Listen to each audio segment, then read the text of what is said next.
Hubo un hombre que, en 1845, tomó un hacha y caminó hacia los bosques junto a la laguna de Walden para hacer un experimento radical: vivir con lo mínimo. Henry David Thoreau no era un ermitaño escapando del mundo, sino un científico del alma que quiso diseccionar la vida hasta su esencia. Construyó su cabaña con sus propias manos por $28.12. Cultivó sus frijoles, midió el tiempo por el ciclo de las estaciones y descubrió que los hombres se han convertido en herramientas de sus herramientas. Su libro Walden no es un manual de supervivencia, sino un manifiesto explosivo. La riqueza verdadera se mide en tiempo libre y autenticidad, no en dólares acumulados. Thoreau demostró que podía trabajar solo 6 semanas al año, cultivando y vendiendo sus cosechas, y dedicar el resto a caminar, leer, escribir y observar cómo el hielo se quebraba en el lago en primavera. Mientras sus vecinos en Concord se mataban trabajando para pagar hipotecas y comprar cosas que no necesitaban, él vivía con una libertad que parecía escandalosa. Decía: fui a los bosques porque quería vivir deliberadamente, enfrentar solo los hechos esenciales de la vida y no descubrir, al morir, que no había vivido. Su caso es más relevante hoy que nunca. En nuestra era de hiperconsumo, Thoreau nos recuerda que cada compra innecesaria es una cadena invisible: el teléfono gratis que nos ata a 2 años de pagos, el auto que exige horas extra en la oficina, el armario lleno de ropa que usamos una vez. Él eligió otro camino. Un hombre rico en proporción a las cosas que puede dejar atrás. Imagina que reduces tus gastos fijos al mínimo como Thoreau con su cabaña. ¿Cuántas horas de trabajo podrías eliminar? Un joven en Seattle lo hizo. Vivió 3 años en una microcasa de 9 en cuadrado, ahorró el 80% de su salario y se retiró a los 35. No se trata de imitar extremos, sino de preguntarnos: ¿qué paredes invisibles hemos construido alrededor de nuestra libertad? Thoreau midió el costo real de las cosas no en dinero, sino en la cantidad de vida que intercambias por ellas. Al final, Thoreau dejó Walden con la misma sencillez con que llegó. Partí porque tenía otras vidas por vivir. Su legado no es la cabaña, sino la pregunta que nos lanza como un desafío: ¿estás construyendo tu vida o pagando la renta de una que no te pertenece? Hoy, 178 años después, los frijoles que cultivó siguen dando frutos. Cada vez que alguien elige libertad sobre consumo, tiempo sobre lujos o autenticidad sobre aprobación, Thoreau camina de nuevo entre nosotros. ¿Qué paredes de tu propia prisión podrías derribar con el hacha de la sencillez? ¿Cuánto de tu vida estás intercambiando por cosas que, en el fondo, no necesitas? Como escribió Thoreau, nada es más barato que la independencia. El lujo definitivo no está en lo que tienes, sino en lo que puedes prescindir. La filosofía de la sencillez está presente desde los antiguos griegos. Pensaban que caminar no era solo un movimiento físico, sino un acto filosófico. Aristóteles enseñaba paseando por los jardines del Liceo, Hipócrates recetaba caminar como la mejor medicina y Diógenes vivía descalzo, demostrando que la autosuficiencia no requiere adornos. Hoy, sin embargo, vivimos en una carrera frenética hacia lo externo: más posesiones, más velocidad, más información. Pero ¿por qué? Cuanto más acumulamos, más vacíos nos sentimos. Imagina por un momento que tu vida es un puente colgante sobre un abismo. Cada objeto innecesario que cargas lo hace tambalear. Cada preocupación añadida es peso muerto. ¿Qué sucedería si, en lugar de aferrarte a todo, aprendieras a soltar? La naturaleza ya lo hace. Los árboles dejan caer sus hojas en otoño para renacer en primavera. El río no intenta llevarse todas las piedras que encuentra, fluye alrededor de ellas. Nosotros, en cambio, nos aferramos a lo material, a lo emocional, incluso a lo que nos daña. Aristóteles hablaba del justo medio, ese punto donde la sabiduría no está en el exceso ni en la carencia, sino en el equilibrio dinámico.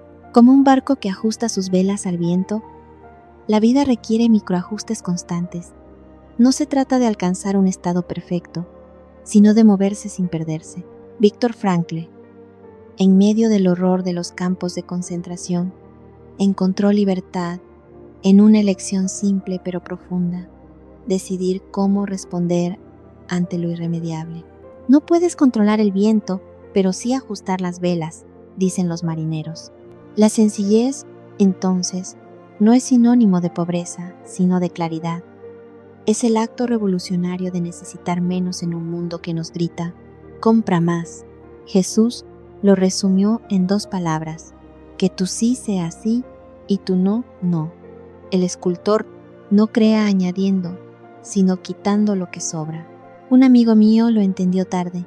Después de años de estrés, vendió la mitad de sus cosas, dejó un trabajo que lo consumía y ahora cultiva un huerto. No gana más dinero, pero ha ganado paz. Te pregunto ahora, ¿qué piedras estás cargando en tu mochila que podrías dejar caer hoy? ¿Qué hábito, objeto o creencia te impide avanzar ligero? Cierra los ojos un instante y piensa en 3 cosas que, si las soltaras, te acercarían a la vida que realmente deseas. Hay un contraste brutal entre la simplicidad de Diógenes, caminando descalzo bajo el sol, con su lámpara en busca de un hombre honesto, y nosotros hoy cargando en el bolsillo un torbellino de voces digitales que nunca callan. Nuestras mentes se han convertido en ríos contaminados por corrientes interminables de datos, donde el agua clara de la reflexión apenas puede fluir. Hoy tenemos un nuevo desafío que enfrentar: el exceso de información. El minimalismo digital no se trata solo de borrar aplicaciones o apagar notificaciones, sino de recuperar algo mucho más valioso: la soberanía de nuestra atención. Cada like, cada alerta, cada correo trivial es como una piedra arrojada a ese río interior, perturbando su curso natural y enturbiando lo que debería ser cristalino. Cal Newport, escritor e informático que explora las intersecciones entre la cultura y la tecnología, lo advirtió con crudeza: lo que consumes digitalmente termina consumiéndote. Y es que hemos confundido estar informados con estar llenos, cuando en realidad nos estamos vaciando. Los estoicos como Séneca ya entendían este peligro cuando escribían: no tenemos poco tiempo, sino que perdemos mucho. Palabras que resuenan con escalofriante precisión en una época donde perdemos horas en scrolls infinitos, mientras lo esencial, una conversación profunda, un paseo en silencio, un momento de creación, queda sepultado bajo el peso de lo urgente, pero intrascendente. El equilibrio digital no es rechazar la tecnología, sino domesticarla, como el mar que sabe alternar entre mareas altas y bajas sin perder su esencia. Estudios de la Universidad de Irvine revelan que apenas 20 minutos de desconexión permiten al cerebro recuperar su capacidad de pensar con profundidad, un lujo en un mundo que premia la velocidad sobre la sabiduría. Jony Ive, el genio detrás del diseño del iPhone, entendió que la verdadera elegancia no está en añadir funciones, sino en eliminar lo innecesario, un principio que deberíamos aplicar a nuestras vidas digitales. ¿Cuántos chats, cuántas redes, cuántas suscripciones realmente nos acercan a nuestra esencia? Viktor Frankl nos recordaría que el vacío existencial no se llena con notificaciones, sino con significado, y sin embargo, seguimos entregando trozos de nuestra alma a algoritmos diseñados para secuestrar nuestro tiempo. Imagina por un momento que tu mente es ese jardín del que hablaban los filósofos. Cada distracción digital es una maleza que sofoca las flores de tus ideas más auténticas. Hoy, antes de dormir, haz este ejercicio. Revisa tu día y pregúntate qué momento de conexión digital te robó más energía sin darte nada a cambio. ¿Qué interacción enriqueció genuinamente tu vida?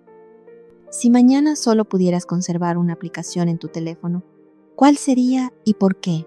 Steve Jobs decía que la innovación es decir no a 1000 cosas. Y tal vez la mayor innovación personal sea aprender a decir no a todo lo que nos aleja de la claridad. La tecnología no es el enemigo, pero la inconsciencia sí. Y en este ruido constante, hemos olvidado el valor del silencio, ese espacio sagrado donde germinan las respuestas que ya llevamos dentro. ¿Qué estás dispuesto a soltar para que tu río interior vuelva a ser transparente?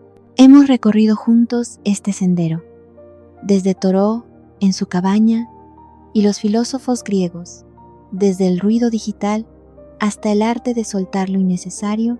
Y si hay una verdad que emerge clara entre tanto exceso, es que la libertad no se mide en posesiones, sino en el coraje de elegir lo suficiente.